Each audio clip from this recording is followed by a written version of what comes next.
Hey guys, welcome to another episode of IronTrap Garage with the Ford Free T.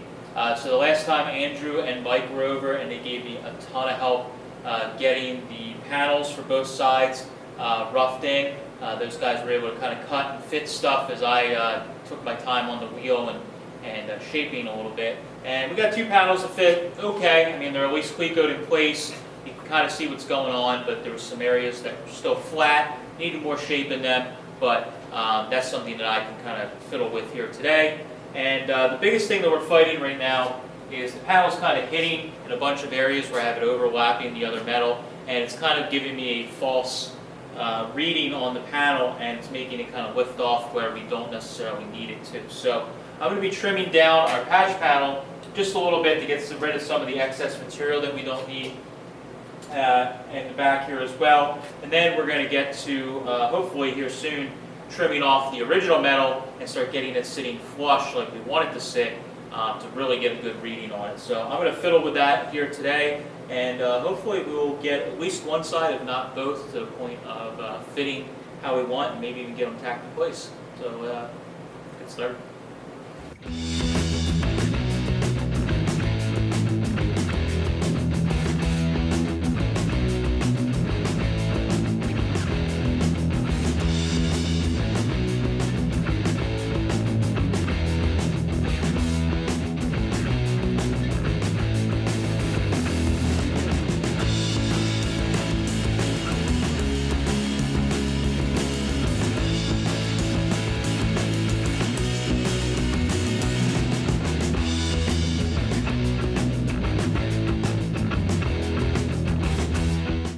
Okay, so I got this piece cut off here.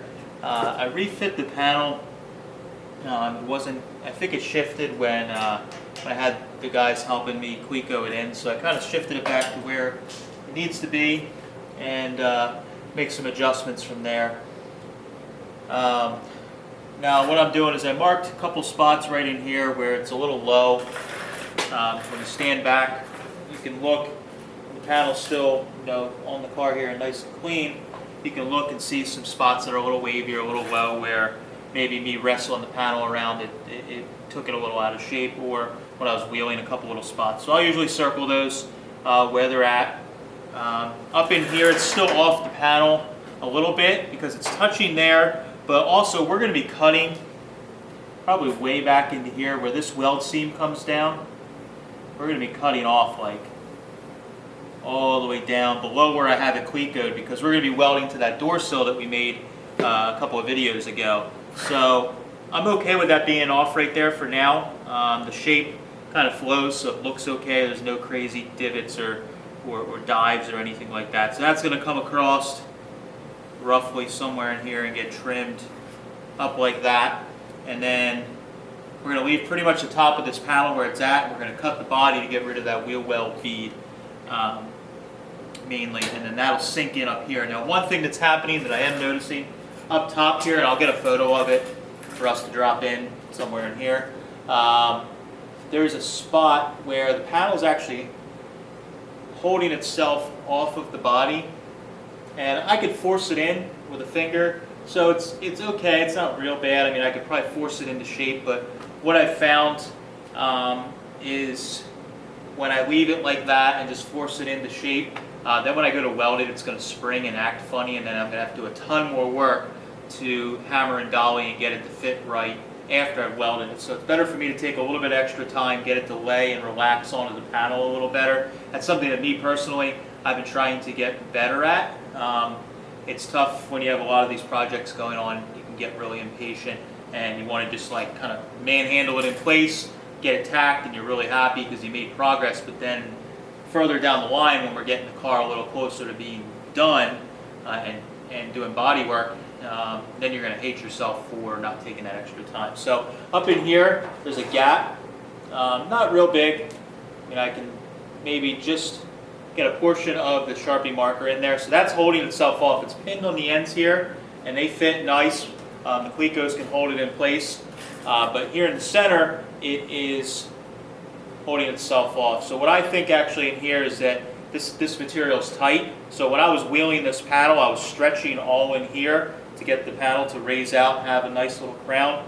But what happened is I missed these edges here. I didn't go over the edges and stretch them to match the rest of the panel, so there's tension up in here and it's pulling itself off of the panel. So if I stretch in here, it should let the panel kind of release and lay down in there, because there'll be more material that will allow it to do that. Because right now it's really tight, so the only thing it can do is kind of buckle itself or give it a bow. So when I give it just a little bit of stretching on the wheel, I'll tighten the wheel down and just run it right across just this edge here, and that should let it lay down in. That should be good. The back's pretty good in here. The only other spot that I'm noticing that I want to adjust, I've been playing with it a bunch since I started making the panel, is right down here in the back. I think this panel needs just a little more roll down in. So what I'm going to do is use the wheel just on this bottom here to pull down and kind of roll this edge, almost like we did with the pipe anvil on the other section. We're going to sort of do the same idea, but with the English wheel, where we can roll just on this edge, use the wheel as an anvil and pull down. That should just give me just that little bit of a start of a curl in there, because I think the way the body's diving, it kind of goes flat right here, and I think it needs to dive down just a little more in, right in that area there. So I'm going to adjust a couple of those areas. We'll come back, test fit it, and hopefully we're getting just a little bit closer here.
Okay, so I'm going to show you guys where we're at on this panel here.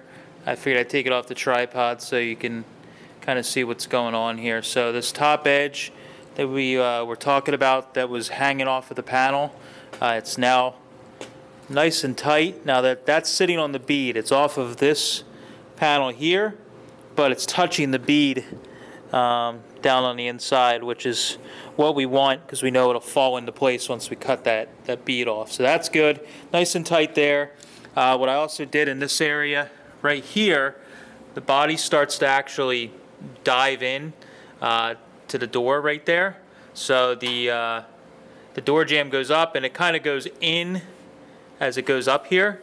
So we needed to make this panel dive in a little bit. So what I did is the same type of thing. I stretched just this edge right here, just in this little section that I Sharpied. And what that did is that relieved the panel and let it kind of fall into there, so it kind of flows into that area like it needs to. And it's sitting pretty tight in there. It's sitting on the edge of the door jamb, which is what we want. Again, we're going to be cutting away all this material here, so I'm looking down inside to where the door jamb ends, and this panel is touching it right there, which means we are really close to the fitment that we need in there. Again, it's sitting off a little bit just because of where it's hitting on the panel. But here in this side, you can see in here, which is tough, but there's a gap in here. That's what I had on that other spot. So there's a gap right in there, right on that corner where it goes around. Well, that's because it needs to be stretched. It's too tight in that area there, and there's not enough metal, so the panel is pulled tight and it's pulling itself off of the car. So this is the same thing in here. The panel starts to dive in to where the door is, because the door curves down, so does the door jamb, and it all pulls together. So we need to get the this panel here to fit a little bit better. So I'm going to stretch in the same area that I have kind of highlighted right here.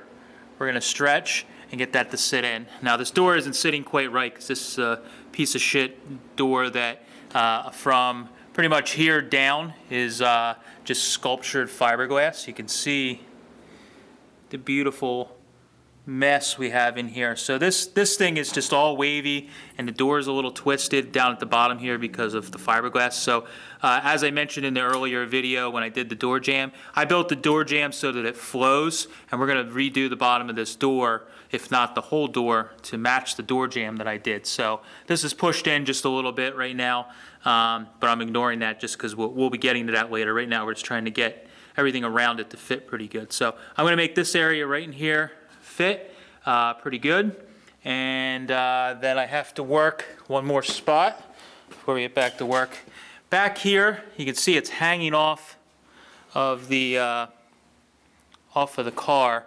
If I take a finger here, I can push it into place, and I could probably clamp or Cleco it, but there's a lot of pressure in there, so something on the edge is holding it. I already stretched just a little bit in here and it made it a little better, but I think I need to stretch a little more in there, and then I think I actually need to stretch along this bottom edge some more. I had stretched down in here to get it to start coming around, but I think I need to focus a lot more in this section so that the panel will start pulling back in. So a lot of this is just edge work that needs to be stretched to match everything that we did in the rest of the panel, but it's slowly getting there. The finish, it's not too bad. You can see the reflection. In the last shot, I was working it on the wheel pretty good, trying to get it to get a lot of the major imperfections out of the panel and get it to shine up. But this is, just right off the wheel. Pretty good. My lower wheels aren't polished yet. My upper one's been reground and is partially polished, but the bottom ones are still as I got them, aside from me doing just a little sanding on them. So I could probably get my finish a little higher if I reground my wheels, but for now this is good. So I'm going to keep working on this, and we'll show you once we get it fitting just a little bit better.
Alright guys, so after a Sunday's worth of work, shaping the panel a little bit more, getting it trimmed and welded in place, we got the panel pretty much where we need it, and it took me like 2 nights after work in the evening doing welding to get this panel all welded in place. And I'm pretty happy with it. The thing looks killer. We got rid of this this bead that was in the fender for the wheel well, and we also filled in and made kind of a rocker area here that goes up into the frame and flows pretty nicely. I am overall really happy with how it looks. It looks just as cool as it did in my head when we started this whole journey with this building the bottom of the car.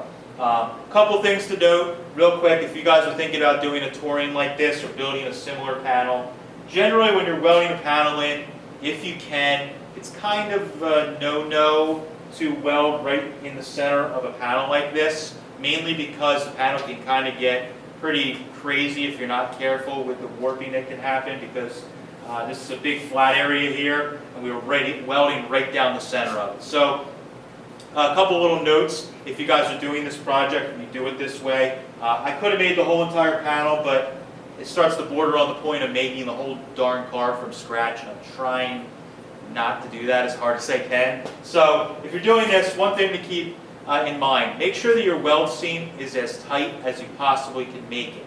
When we were fitting this panel, this was the area that I really focused on getting it to fit as well as I could. I sacrificed some other areas, like down in here, I had a slight opening in the gap that was larger than I like. It was like a 1/16 or less, but it was still a little bigger than I would like. And then also down over in here, in the front, it also had a little bit area that was kind of the same. It was a little bigger than I'd like. But I knew those areas were going to be a little bit better as far as warping goes, but in here I wanted it to be tight. As I was welding, I remembered I had a couple areas that I had again, I had to fill in here. Some areas that were thin back in here that I had to put a little more heat or a thicker filler rod in to create more heat. I knew I was going to have more warping, so I kept mental notes of where those areas were as I was working the panel after we were done. So after I ground down all the weld seam, I had really bad warping right here and right here. The panel was pulled in pretty hard, kind of scary looking if you've your first time doing this kind of project. It gets scary because it's warped. Looks like, holy shit, I'm never going to be able to fix this again. All it takes is just being level-headed, hitting on the panel at the right spot, and not hitting too hard. So what I did is I hammered on dolly first, right here, relatively hard, and then also back in here, the other area that I knew that I put a little more heat than I'd like into it, relatively hard. What happened is, by hitting on those seams that had shrunk more because of the extra heat that was in them, they released, and it let these areas kind of pop back out, and they went pretty straight on their own. All that was left was just doing a little hammering along the center to stretch this seam out a little more, and then I had a little dent that was right here that basically I did an off dolly technique where I pushed from the inside in the warped area with my dolly and tapped rather lightly on the weld seam, and it flip-flopped and made them basically level. And now the panel is basically back to where it was when we started. It's not perfect. This isn't done by any means, but this is roughed in so that all the crazy warpage is gone, and it's at least acceptable for now. I'm going to get my planishine hammer in here and work some of this area out, sand it a little better, bullseye pick, blah, blah, blah, get it nicer. But for now, it's pretty good. This area, all I did was just grind. The weld didn't really attack it too much because I need to flip the body upside down or put it on its nose to hammer, to get behind and hammer on these areas because it's hidden by the frame. So overall, I'm happy. It looks awesome. We got one side done. I need to work on the other side here soon to get that side to the same point that we're at. Hopefully it'll go a little quicker. And then we can move on to whatever the next thing is. I don't really know yet. I'd like to set this thing down on some wheels and tires possibly next after we get the other panel welded in, so you can kind of see where we're at as far as looks go. Maybe get an engine and trans sitting in this thing, kind of see where everything's at. That might be kind of fun. So hopefully that's where we're going to be at next, and we'll try and get you some more videos in between working on that. So again, if you guys aren't new to this channel, I try and do videos. Mike and I do videos Tuesdays for the free tea, and Fridays for the Sweetheart Roadster. Flip-flop back and forth on both projects depending on what's going on, and try and get a video out at least once every week for you. So if you guys like what you're watching, definitely share it with a friend. Give me a like, a comment, let me know what you guys think as far as projects go, anything you would like to see on this stuff or see more in detail. Definitely let me know. I'll do my best to do that for you guys. So thanks again for watching. Catch you later.